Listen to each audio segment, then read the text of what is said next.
ثلاثة أهله وماله وعمله يرجع اثنان ويبقى معه واحد. وقال النبي صلى الله عليه وسلم جدد الإيمان بلا إله إلا الله. اللهم صل على سيدنا محمد النبي الأمي وآله وبارك وسلم عدد كل معلوم لك دائما أبدا. मुसलमान भाइरो, अॼु तव्हां सां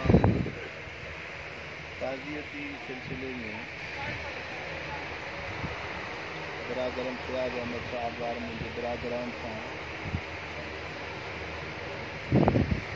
मुंहिंजे तॾहिं ते हाज़िर थिया हूं जन बानरनि जी वालदा माजिदा दुनिया जे अज़ीम सफ़र हज जी इबादत इन खां वधीक को सफ़र ई कोन्हे। अहिड़े मुक़दस सफ़र में नेक इरादे सां अल्लाह से उन जो रूह परवाज़ कयो। लाज़मन उन जे दुनिया में वञण जे करे वारसनि खे जुदाईगी ऐं ग़म इंसानी फितरती अमल आहे। लेकिन अहिड़े मुक़दस सफ़र में बैतुल्लाह शरीफ़ में नमाज़ जनाज़ा ऐं अल्लाह जे नेक सालिबाननि ऐं फ़रिश्ता जंहिं जॻह ते यक़ीनन जमात जी शक्ल में हाज़िर हुजनि, अहिड़ी जॻह ते जनाज़ो थियणो ऐं उनखे पाक जॻह मिलणु अल्लाह जो वॾो फज़ल ऐं एहसान आहे। रब खे दर्दो आहे त रब करीम तव्हां असांखे ॿीहरो भलारो मौत अता फ़रमाए। मुसलमानो, ईमान इस्लाम वॾी नेमत आहे। अल्लाह असांजी दुनिया में ख़ुशी रखी आहे, ग़म बि रखियो आहे। लेकिन इस्लाम जे अंदरि ख़ुशीअ जो दाइरो बि महदूद आहे, ग़म ऐं दुख जो बि दाइरो महदूद आहे। हिकिड़ा इंसान ख़ुशीअ में शरीफ़ जे हुजूद खां निकिरी वेंदा आहिनि। पैगंबर करीम सल्लल्लाहु अलैहि वसल्लम जन मनो कयो। ख़ुशीअ में दीन इस्लाम तालीम थो ॾिए त अल्लाह जो शुक्र कयो, रब जो हम्द कयो, अल्लाह जी तारीफ़ कयो। तॾहिं त तव्हां असां वटि जॾहिं नौजवान रिश्तो कंदो आहे, उनखे चइबो आहे निकाह खां बाद अबावत न फिट कयो, माना अल्लाह जी इबादत कर। ईद जो ॾिहाड़ो केॾो वॾो ख़ुशीअ जो आहे, हर मुस्लमान जे चहिरे ते ख़ुशी हूंदी आहे। अहिड़े वक़्त में बि अल्लाह जो हुकुम आहे त तव्हां अल्लाह जी इबादत कयो, रब जो ज़िक्र कयो, अल्लाह सां बंदगी जो तालुक़ रखो। ग़म ऐं सदमो बि फिक्री अमल आहे। अज़ीज़ क़रीब ख़ासि तरह सां वालिदैन ऐं माउ वरी उन जा अहसान दुनिया जे असबाबनि में रिश्तेदारनि में सभ खां वधीक आहिनि। ऐं अहिड़ी हस्तीअ जे फिराक जुदाईअ सां ग़म सदमो थींदो। लेकिन दीन इस्लाम जी तालीम है त उन वक़्त में तव्हां सब्र में रहो। ऐं अल्लाह से क़ुर शरीफ़ में फरमायो आहे सब्र वारनि जो दर्जो अणखुट आहे। मौत हिकिड़ी बरहक शइ आहे, यकीन आहे। कुल्लु नफ़्सिन ज़ाइक़तुल मौत। एतिरे क़दुरु जेको फ़रिश्तो इब्राहीम अलैहिस्सलाम ख़ुदि मख़लूक़ जो इंसाननि जूं जानवरनि पखियुनि जो रूह थो कढे, ख़ुदि इन फ़रिश्ते ते बि मौत आहे।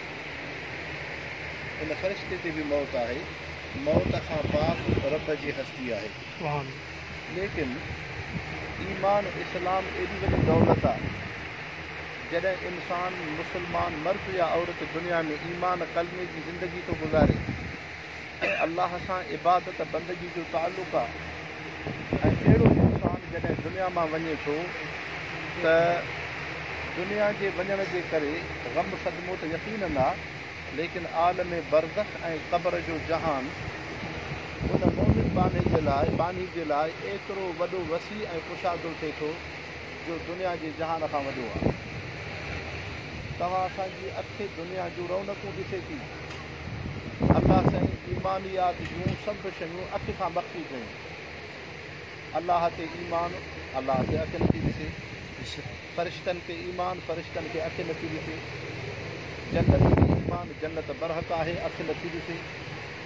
जहन्नम ते ईमान, बरहक सच आहे, लेकिन अखि नथी ॾिसे। इन जो मक़सदु इहो कोन्हे त नथी अखि ॾिसे त इहा शइ नंढड़ी आहे, कोली आहे या नाहे, न इंसान हो। इहा शइ यकीन आहे। तव्हां असांजे अखि मां नज़र दीद निकिरे थी, हर हिकिड़ो इंसानु हिक ॿिए खे ॾिसे थो। इंसानु ॾिसण में ईंदो, ॿी का शइ ॾिसण में ईंदी, ख़ुदि नज़र दीद एतिरी बारीक आहे जेका ॾिसण में न ईंदी आहे। पोइ जेकॾहिं ॾिसण में नथी अचे, इन जो मक़सदु इहो त कोन्हे त उहा शइ नाहे। तव्हां असां पखे जे हेठां वेठा आहियूं, हाणे इहा पखे मां हवा थी हले, हवा हर हिकु इंसान खे लॻे थी, हर हिकु इंसानु महसूसु थो करे त हवा आहे, ॾिसण में त कोन थी अचे। पोइ जेकॾहिं ॾिसण में नथी अचे, तंहिंजो मक़सदु आहे त असां इंसान चऊं त इहा शइ नाहे। न, हर हिकिड़ो इंसानु दुनिया जी चए थो त हवा आहे, हर इंसानु चए थो अखि मां नज़र दीद आहे।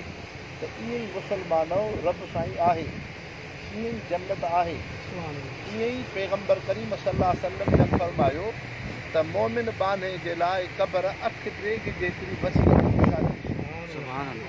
तंहिंजे करे दुनिया जो जहान नंढड़ो आहे, आख़िरत जो जहान, क़बर जो जहान इन खां वॾो आहे, इन खां वॾो आहे।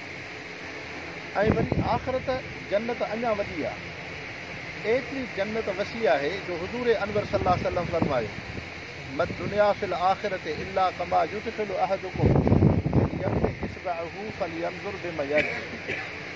उहो इंसानु जेको दुनिया में ॼमण खां वठी मरण ताईं तायुश ऐश में ज़िंदगी गुज़ारे थो, ऐं हिकिड़े इंसानु अल्लाह जी इबादत बंदगी कई, रब खे राज़ी कयईं, ईमान इस्लाम सां ज़िंदगी गुज़ारियईं, हिनखे जेको रब साईं जन्नत जी ज़िंदगी ॾींदो, जन्नत जे मुक़ाबले में दुनिया में तायुश ऐश जी ज़िंदगी गुज़ारींदड़ इंसान जी ज़िंदगी ईअं आहे जीअं दरियाह में समुंड में आंगुर ॿोड़े करे ॿाहिरि कढो। हिकिड़ो इंसानु समुंड जे आंगुर खे ॿोड़े ॿाहिरि कढे त उन हीअ आंगुर समुंड जे पाणीअ खे त कोन फुटायो, थी पई। हुज़ूर अनवर सल्लल्लाहु अलैहि वसल्लम फरमायो जन्नत जे मुक़ाबले में दुनिया जो तायुश ऐश ईअं आहे। तंहिंजे करे जन्नत वॾी शइ आहे, जन्नत जी का नेमत ई कोन्हे। अल्लाह साईं तव्हां असांखे ईमान इस्लाम ॾिनो आहे, इन ईमान इस्लाम खां वधीक का नेमत ई कोन्हे, का नेमत ई कोन्हे। ऐं मौत हिकिड़ी बरहक़ शइ आहे। अल्लाह साईं इंसान खे हिदायत जा रस्ता ॾिना आहिनि, अखि, कनु ऐं दिलि, इहे टई उज़वा आहिनि, ऐं इन्हनि टिन्ही जे मथां हुकूमत अल्लाह जी आहे, अल्लाह जी हुकूमत आहे। ऐं टिन्ही उज़वनि में अक़ीदत, इज़त, एतिराम हूंदो त हिदायत नसीब थींदी। जे अल्लाह सां मुहबत नाहे, हुज़ूर अनवर सल्लल्लाहु अलैहि वसल्लम सां मुहबत नाहे, अक़ीदत, इज़त, एतिराम नाहे, त हिदायत नसीब न थींदी। दुनिया में पाणी मींहुं पवंदो आहे, बारिश पवंदी आहे, त पोइ बारिश ॿिनि जायुनि ते पवंदी आहे, हिकु जबल ते, ॿियो हेठि ज़मीन ते, पर पथर ते सावक न हूंदी आहे। हालांकि पहिरियां त मींहुं उन ते पए थो, पर उन ते सावक नाहे। उहो हेठि जेका ज़मीन आहे, हेठि इलाइक़े में, उते सावक आहे, पोखूं थियनि थियूं, फसल थियनि था, बाग़ थियनि था। हेठि ज़मीन आहे इहा पाणीअ खे क़बूल थी करे, पथर पाणीअ खे क़बूल नथो करे, त इंसान दुनिया में अल्लाह साईं क़ुर पाक ॾिनो आहे। जंहिं दिलि में क़ुर शरीफ़ जी मुहबत हूंदी, जंहिं दिलि में मुहम्मद मुस्तफ़ा जी मुहबत हूंदी, जंहिं दिलि में सहाबा अहल बैत जी मुहबत हूंदी, जंहिं दिलि में अल्लाह रसूल जी मुहबत हूंदी, उनखे ईमान हिदायत नसीब थींदो। इन दिलि ते अनवारात ईंदा। जंहिं दिलि में अक़ीदत मुहबत नाहे, उनखे हिदायत नसीब न थींदी। तंहिंजे करे इंसानु अल्लाह सां दुआ घुरे, इहदिन सिरातल मुस्तक़ीम, रब साईं मूंखे हिदायत नसीब कर। अल्लाह जी सुञाण थे, हुज़ूर सल्लल्लाहु अलैहि वसल्लम जी सुञाण थे, पंहिंजे दुनिया जी ज़िंदगीअ जे मक़सद खे सम्झूं, क़बर आख़िरत खे सम्झूं। असुल इहा शइ आहे, दुनिया में अचण जो मक़सदु आहे अल्लाह जी सुञाण। दुनिया जूं शयूं सभु ज़िमनी मक़सदु आहे, ज़िमनी मक़सदु आहे। हिकिड़ो इंसानु पेर में चपल पाईंदो आहे, बूट पाईंदो आहे। हाणे जंहिं इंसान इन बूट खे, चपल खे ठाहियो हो, उनजो मक़सदु हो पेर में पाइणु, पर हिकिड़ो इंसानु उनखे कपिड़े में, रुमाल में वेड़े बगल में रखे थो, चए थो इहो बूट पियो हुजे, नांग ॾिसंदुमि उनखे मारींदुमि, बिच्छू ॾिसंदुमि उनखे मारींदुमि, कुतो कढ लॻंदो उनखे हणंदुसि। इहो इंसानु पेर में नथो पाए, पेर खे कंडो लॻेसि, पेर खे पथर लॻेसि, लेकिन उन बूट खे, जूते खे रुमाल खां ॿाहिरि नथो कढे। इहो इंसानु अक़लमंद नाहे, नादान आहे। तंहिंजे करे जंहिं इंसान दुनिया में अल्लाह साईं अखि ॾिनसि, हिनखे कन जी नेमत मिली, हिनखे दिलि जी नेमत मिली, हिनखे उज़वनि जी नेमत मिली, हिनखे हयाती जी नेमत मिली, पोइ बि हिन इंसान पंहिंजे रब खे न सुञातो, मुहम्मद मुस्तफ़ा खे न सुञातईं, ईमान इस्लाम न आंदईं, इन इंसान हे बि उन इंसान वांगुरु नादान ऐं बेवकूफ़ आहे। तंहिंजे करे हिदायत ईमान वॾे में वॾी नेमत आहे।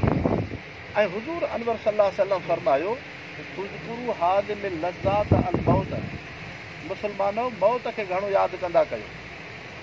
उहे शयूं जिन सां इंसान जी ज़िंदगी तब्दील थिए, इंसान गुनाहनि खां बाद अचे ऐं अलाह जी इबादत करे रब सां तालुक़ रखे, उन्हनि मां हिकिड़ी शइ मौत जो यादगीरो बि आहे।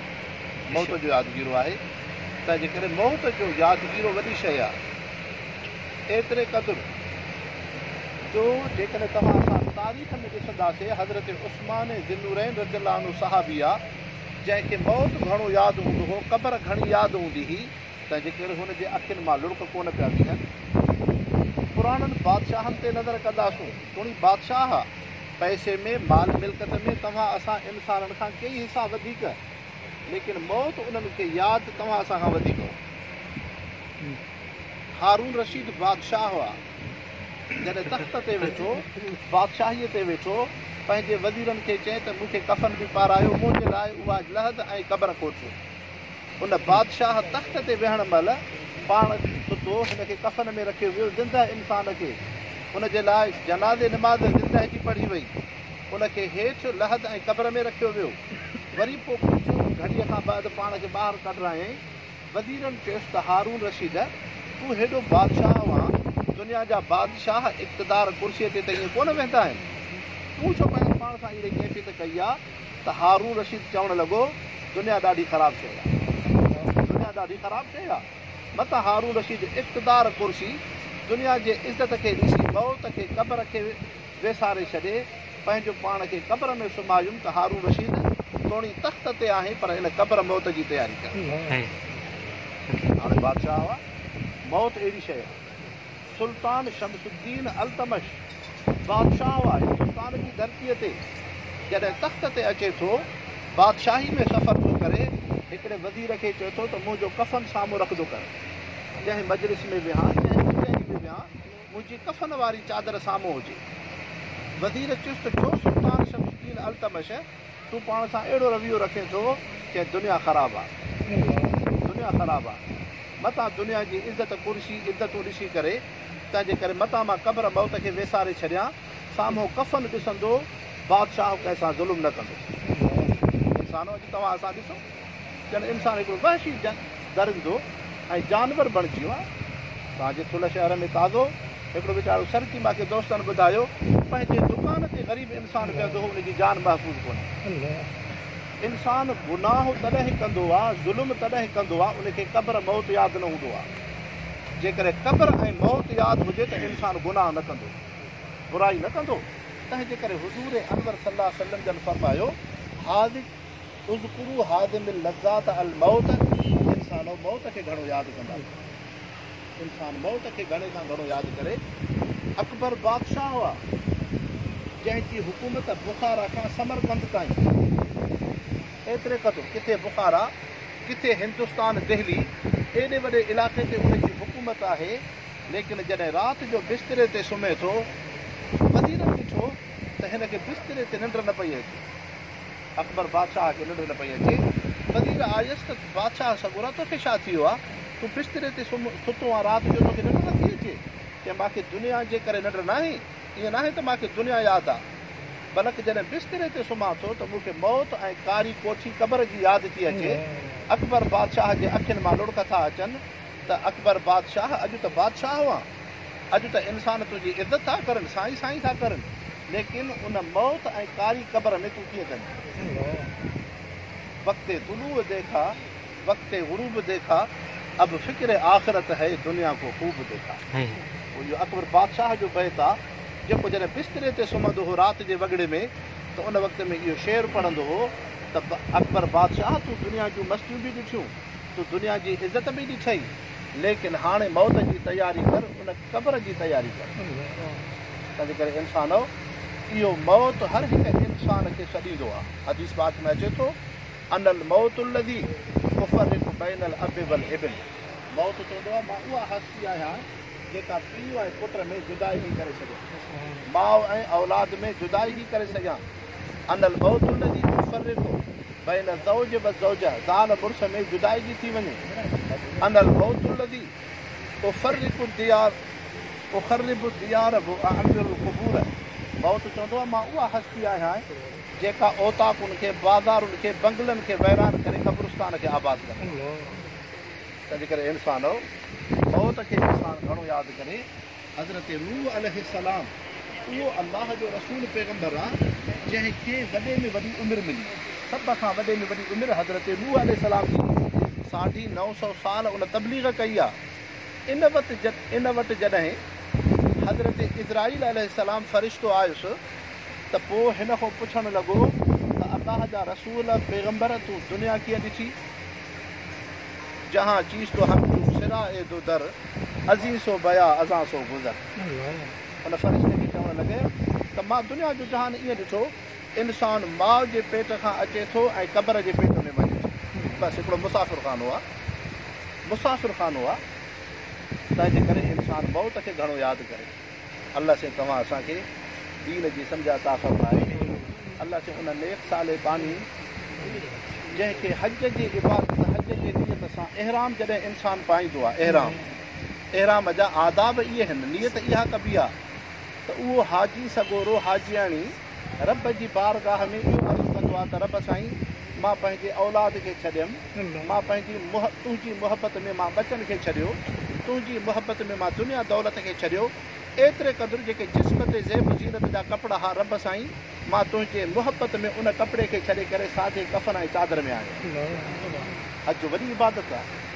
अहिड़े नेक सफ़र में अलाह से उन नेक साले बानीअ खे सादत नसीब कई आहे। ऐं मुस्लमानो ईमान वॾी शइ आहे। हज़रत साईं हमादुल्लाह हालिजवी रहमतुल्लाह अलैह फरमाईंदा हुआ पुट इंसानु अलाह खां दुआ घुरे त रब साईं मुंहिंजो ईमान ते ख़ात्मो कर।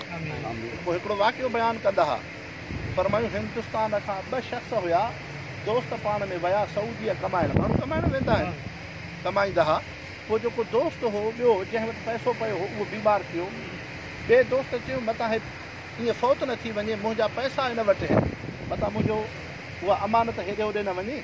उन दोस्त खे चयो मूंखे हाणे पंहिंजा पैसा पाण में जेको आहे ॾेती हाणे साईं पंहिंजो फ़ैसिलो कयूं, मूंखे पंहिंजा 5 रुपया ॾे। हुन चयोसि तुंहिंजा छाजा 5 रुपया? तुंहिंजा 5 रुपया न आहिनि। हे वीचारो इलाज कंदो रहियुसि। आख़िर उहो जेको शख़्स जंहिं वटि पैसो हो बीमार हो, उन एतिरे क़दुरु जंहिं वटि रहंदो हो उन्हनि खे चए त बाबा जेकॾहिं मां फौत थी वञा न त इहा पैसनि वारी दिरहमनि जी थेली अशरफी मूं सां गॾु उन कफ़न में रखिजो, क़बर में हिन खे न ॾिजो। पोइ इंसानु दुनिया जो एॾो हदीस थींदो आहे। ख़ैर हे बि दोस्त जनाज़े में गॾु हुयुसि। हाणे हुनजी जनाज़ो थियो, तदफ़ीन थी।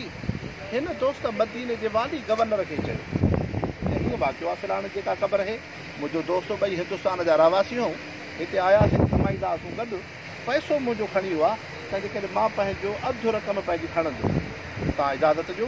हुन इजाज़त ॾिनी कि राति जे वॻड़े में तूं वञी खोल। हिन शख़्स जॾहिं अची खोली उन दोस्त जी क़बर बजाए मर्द जे औरत आहे। सम्झो मुस्लमानो, बजाए मर्द जे औरत जो लाश आहे ऐं उन जी ॻिचीअ में सोन जो हार आहे। जंहिं महिल उन शख़्स क़बर खोली त हिन उनखे अमानत ॾिनी त हे पंहिंजी अमानत वटि सोन जो हार ॾिने। हिन चयो त हीअ त अजीब शइ आहे, क़बर बि साॻी आहे, हिते त फिलहाणे मुंहिंजो दोस्त हुयो, मर्द हुयो, हीअ औरत जो लाश आहे ऐं उहो पैसा खणी वियो हो, हिनखे सोन जो हार आहे, हर शइ उबतड़, ॻाल्हि छा आहे। ख़ैर हुनखे सोन जो हार मिलियो, सऊदीअ खां मोटी आयो हिंदुस्तान। दिल्ली जी बाज़ार में सोनारे वटि आयो, सोनारे खे ॾेखारियईं हे सोन जो हार आहे। सोनारे चयो सोन जो हार तो वटि कीअं पहुतो? चए छो कि असांजे इलाइक़े में हो ज़मींदार, उनखे हिकिड़ी न्याणी हुई, पोइ उन शौक़ सां न्याणी जे लाइ सोन जो हार ठारायो। पोइ जवानी में उनजी न्याणी फौत थी वई हुई, उहा त हिते फिलहाणे क़ब्रिस्तान में हिंदुस्तान में जनाज़ो पढ़ी उनखे दफ़नायोसीं। इन जो जनाज़ो ओॾे कीअं पहुतो? हल त हलूं था उनजे अबे वटि, उन वालिद साहिब वटि आया, ज़मींदार वटि। सोनारे उनखे सोन जो हार ॾेखारियो, चए त मुंहिंजी न्याणीअ जो आहे, काॾों आयो? चए तोखे मुबारक हुजे, तुंहिंजी न्याणीअ खे हिते दफ़नायो अथसि उनजो को अहिड़ो नेक अमल आहे जो अल्लाह साईं उनजे जनाज़े खे जन्नतुल बक़ीअ में पहुचाए। हज़रत साईं हमादुल्लाह साईं फरमाईंदा हुआ त पुट इंसान रब खां ईमान जी दुआ घुरे, अल्लाह साईं असांखे ईमान सां रहाए, ईमान सां ख़ात्मो थिए ऐं अल्लाह साईं नेक अमलनि जी तौफ़ीक़ अता फरमाए। रब साईं उन्हनि वारसनि खे सब्र जमील अता फरमाए। हुज़ूर पाक सल्लल्लाहु अलैहि वसल्लम दुआ दसरी आहे त जॾहिं फ़ौतगी ते ग़म थिए त इंसान कलमो शरीफ़ पढ़े, ला इलाहा इल्लल्लाह ला इलाहा इल्लल्लाह, कलमे जी वॾी फ़ज़ीलत आहे। ॿियो फरमायूं त इन्ना लिल्लाहि व इन्ना इलैहि राजिऊन, इहा दुआ पढ़ंदा कयो ताकी अव्हांजो ग़म सदमो घटि थिए। सभु साथी 3 दफ़ा कुल पढ़नि ऐं गुरू शरीफ़ पढ़ो त दुआ था करो।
अल्लाह से जेके भी इंसान ईमान कलमे जी हालत में सभिनि जा दर्जात बुलंद फरमा, असांखे नेक अमल जी तौफ़ीक़ अता फरमा, पंहिंजी ज़ात सां सही मोहब्बत अता फरमा, निमाज़ सां क़ुरान सां ज़िक्र सां आबाद फरमा। क़ादिर समावात वल अर्ज़ अंत वलीयुना फ़ी दुनिया वल आख़िरह तवफ़ना मुस्लिमीन व अलहिक़ना बिस्सालिहीन व सल्लल्लाहु तआला अला ख़ैरिल ख़ल्क़ि मुहम्मदिन व आलिहि व सल्लम। ला इलाहा इल्लल्लाह।